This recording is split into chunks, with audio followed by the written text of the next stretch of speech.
Alright, here's a quick video, sort of an unboxing slash perfunctory review.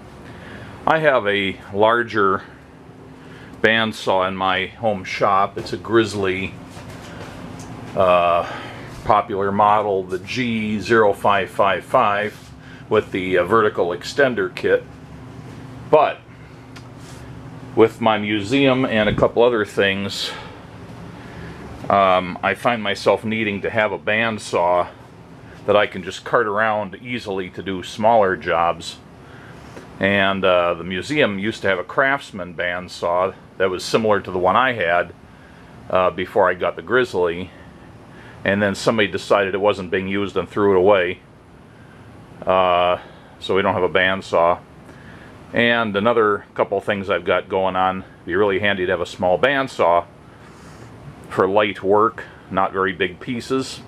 I was looking around for something portable, something I could see physically in the store without having to order it in. And the Home Depot had this Ryobi one that looked pretty decent on the display model. Seemed to be adequate quality where it counted. It cost right around $200, like $199. I don't recall if it was on sale or not, but fairly economical price-wise. So what are the most important dimensions on this thing? Well, first of all,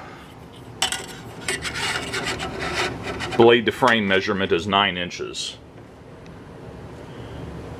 Actually, it's just a hair more than that, like 9 1/8, but essentially 9 inches. And the maximum thickness of material that can be cut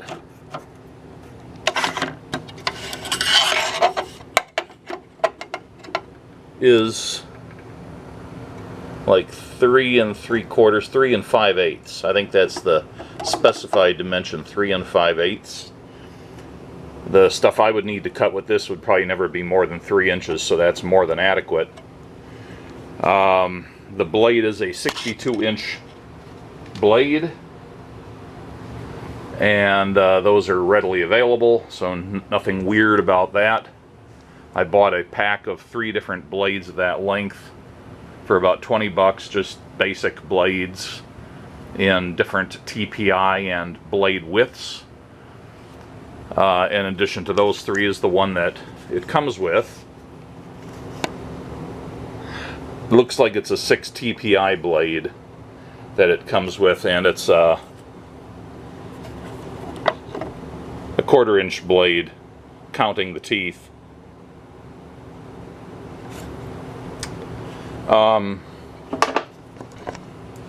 The insert is snap-in, just plastic, but it's adequate to the task. This is called the D-nut, and there's a thumb screw on the bottom to quickly release it and slide out when you need to change the blade. There's a plastic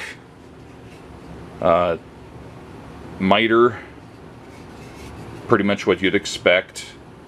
It seems to be some sort of composite material. It's not really cheap plastic, but it's still plastic. But it's a cheap small bandsaw.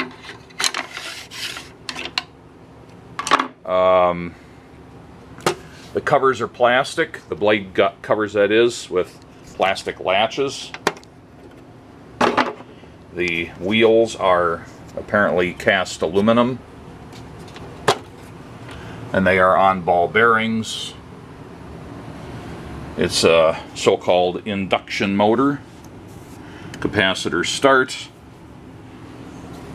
Belt drive, it's not direct drive, so the blade speed is reasonable, unlike some of those really cheap ones where the motor goes directly into the lower wheel. Let's see. The blade guard up here covers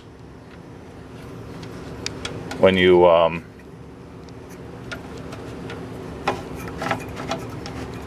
turn the knob here to lower the blade. It covers it for the full extension down.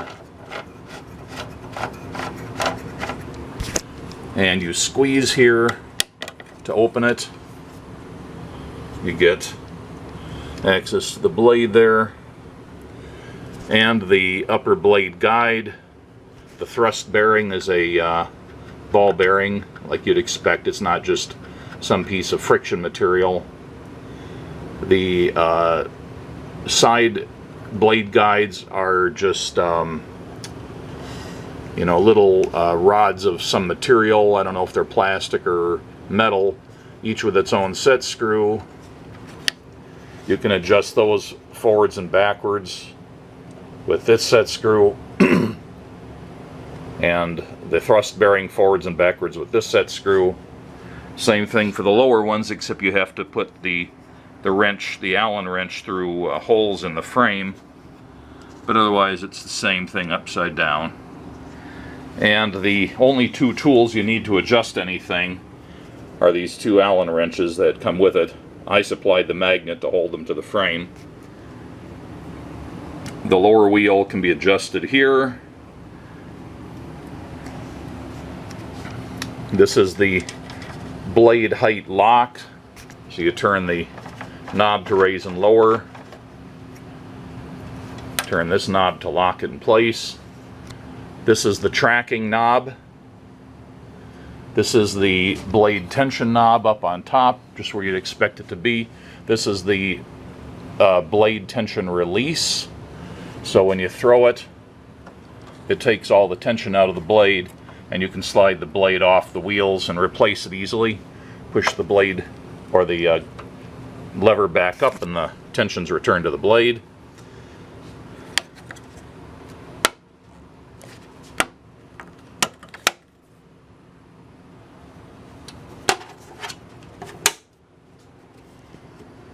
There is a vacuum port on the bottom, just where you'd expect it to be. Looks like a normal 2.5-inch shop vac type of fitting. The blade or the table angle has a bolt and a jam nut, just like you'd expect, to set where 90 degrees to the blade is at. And there's a lever which is on a spring, so you can pull it out, reorient it, and then re-engage it. The lever is plastic, and loosening it, then you can turn this knob to go up to 45 degrees tilt. You cannot go past 0, and then tighten it up with the lever. The table is metal. It's cast aluminum, it looks like.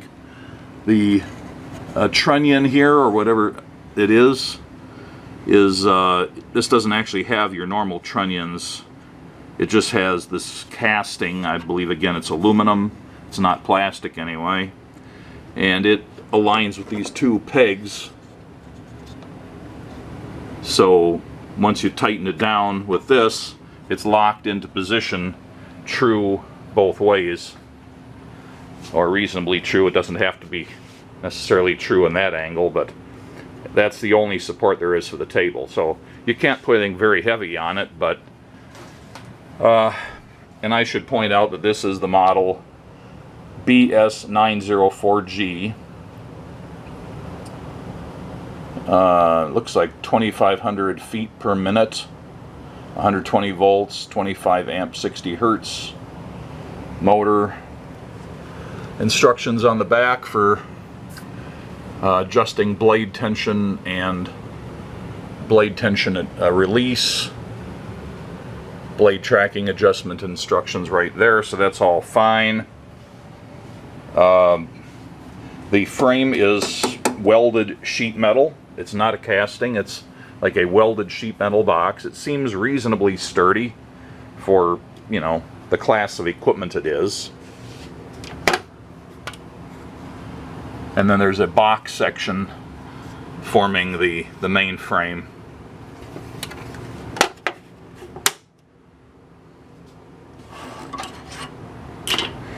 So, as the instructions point out, you're not supposed to use this just sitting on its base. It'll tip over. You're supposed to either bolt it down to a workbench or bolted down to a board, and then the board can be clamped to a surface or a couple sawhorses or whatever, and that allows you to transport it and then lock it down with clamps when you want to use it. None of that hardware comes with it. I used what are they, 3/8 inch carriage bolts through the bottom of a piece of 3/4 inch plywood, fender washer, lock washer, that's just a split lock washer, and then the nut. If the Home Depot had any lock nuts anywhere I could find, or like nylock nuts, I would have used them instead of the split washer, but they didn't seem to have. And let's see, the manual has pretty decent instructions for using it and setting it up, and it's in several different languages. English, there's about 14 pages of it, of which a third of those are boilerplate legalese. And then there's a bunch of illustrations in the back, several pages of them.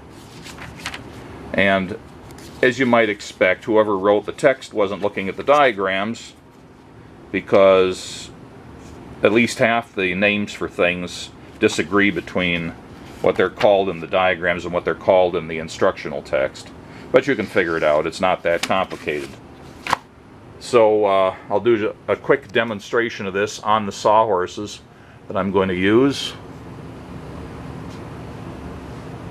I noticed a small blemish here in the frame where it kind of bows out a little bit.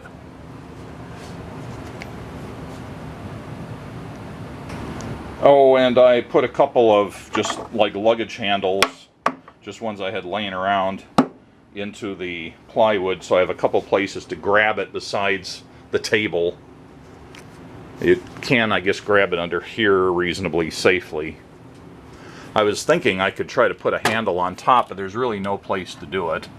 So I think I have to satisfy myself with grabbing the board by those handles. Including my piece of plywood, this assembly weighs about 45 pounds, so call it maybe 44 pounds without the plywood. That piece of plywood isn't very heavy, so it's not exactly a featherweight unit. And by the way, grabbing it at the bottom of the unit does make it kind of tippy. It would be better to grab it up higher for stability. And I may actually decide to kind of carry it with that up against my belt line and grabbing it back here. That might be better than just carrying it with these handles. Alright, there it is, clamped onto a pair of sawhorses. This board, by the way, is 3 feet wide and 18 inches front to rear. There is a safety key on this, which you can remove if you have kids around or something. It cannot be turned on without the key in place.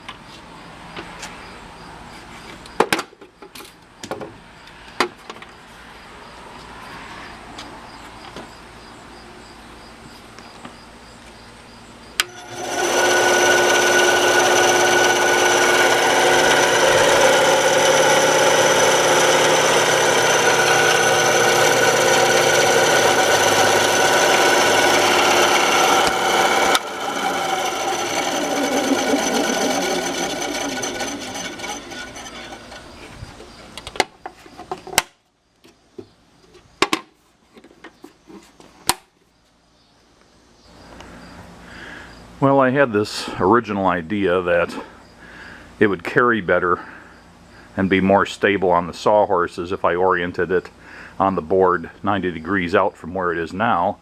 But then when I actually got it on the sawhorses and clamped down, I decided it was just too awkward. So I've moved it around to a different orientation, and I've arranged it for centered weight between the one end of the board and the other, carrying it from the handle so it carries more comfortably. Okay, I'm going to do just a little bit of sample cutting. First, some 1/2-inch Baltic birch, some 1/4-inch plywood, and some 2-inch polyethylene closed cell foam.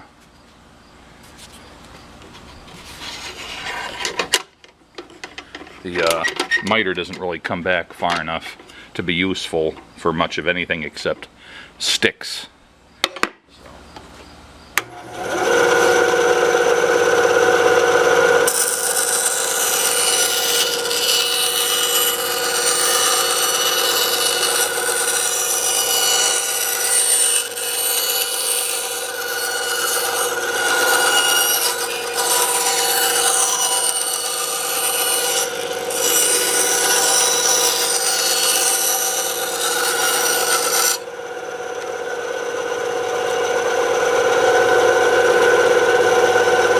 That worked really well.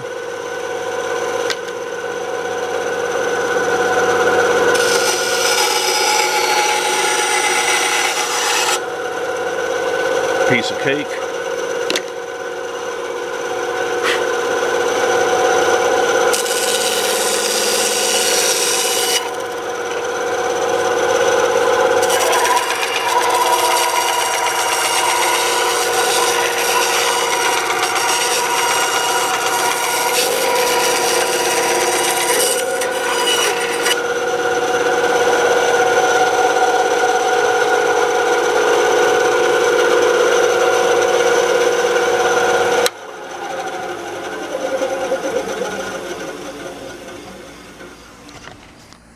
So that's my quickie review demonstration of the Ryobi 9-inch bandsaw.